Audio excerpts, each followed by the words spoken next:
Hi guys, Mark Dawes here. It's Sunday the 28th of Feb and I'm just doing a weekly roundup for you. But this is quite an important blog post because I've got some important things to tell you.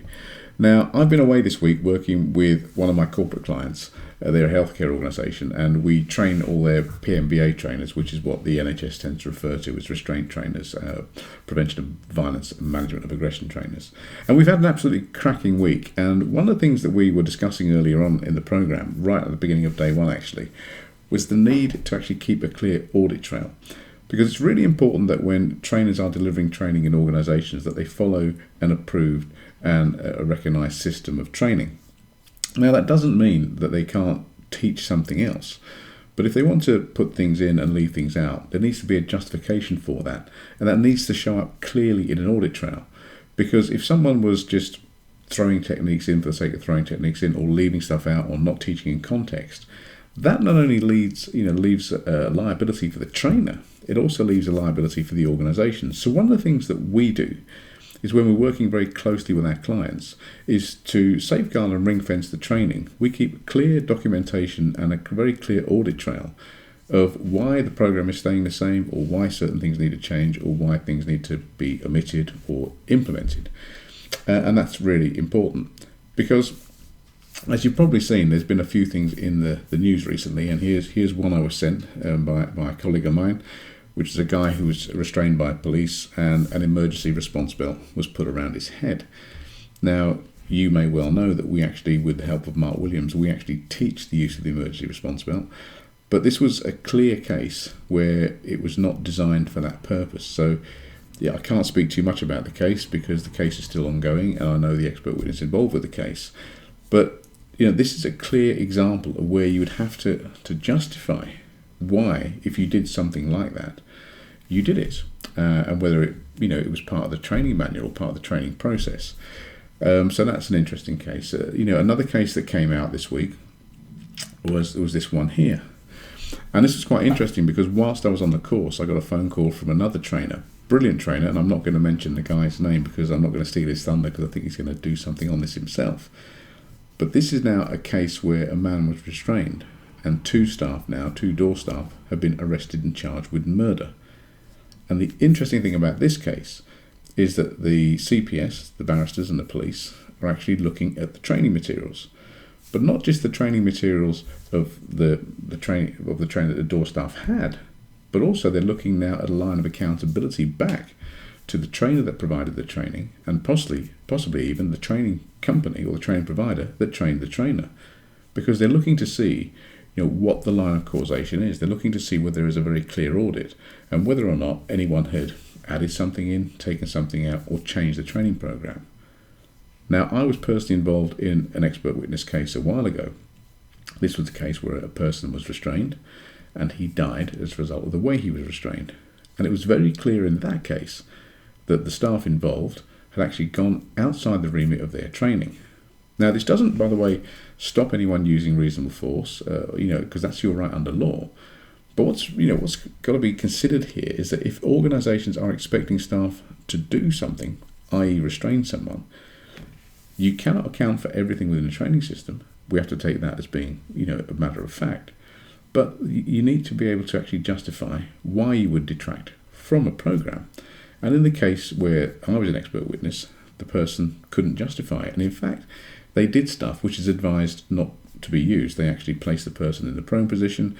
They had pressure and weight on his back. His legs were in a figure 4 leg lock. And the result in the case of that was he died. And the person responsible, or one of the people responsible, actually went to prison on that case.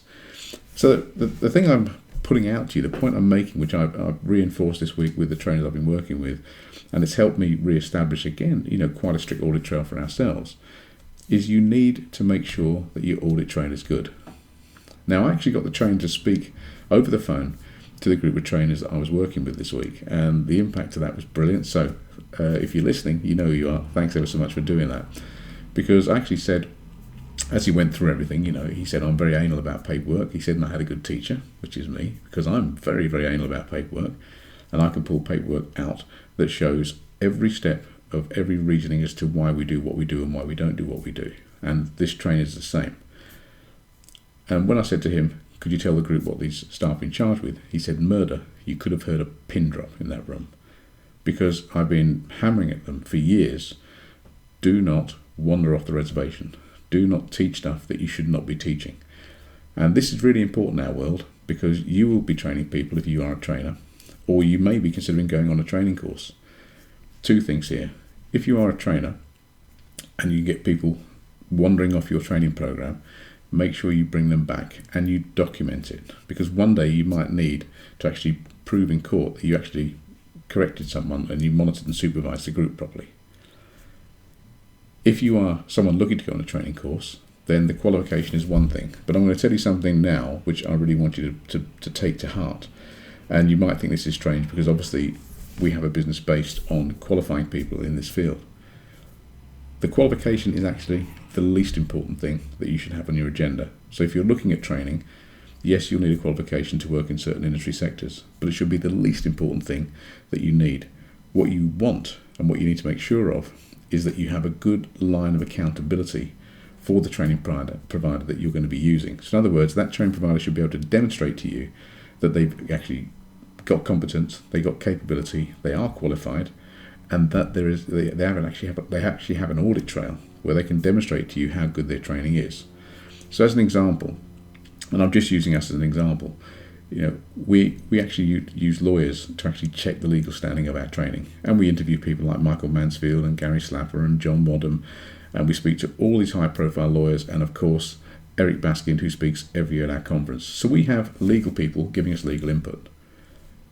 Our health and safety and risk assessments, we do those because we're qualified, but we have them checked by qualified people. And for those of you that come to our conference, you'd have met Cole and Ash, and I've worked with great health and safety people like Nigel Lawrence and many, many others who've helped me refine and produce good risk assessment and health and safety documentation.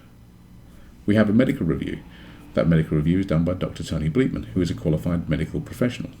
So I think you're getting the drift. We're using qualified people to do the areas of work that they are competent and qualified in, to make sure that we can actually demonstrate our due diligence.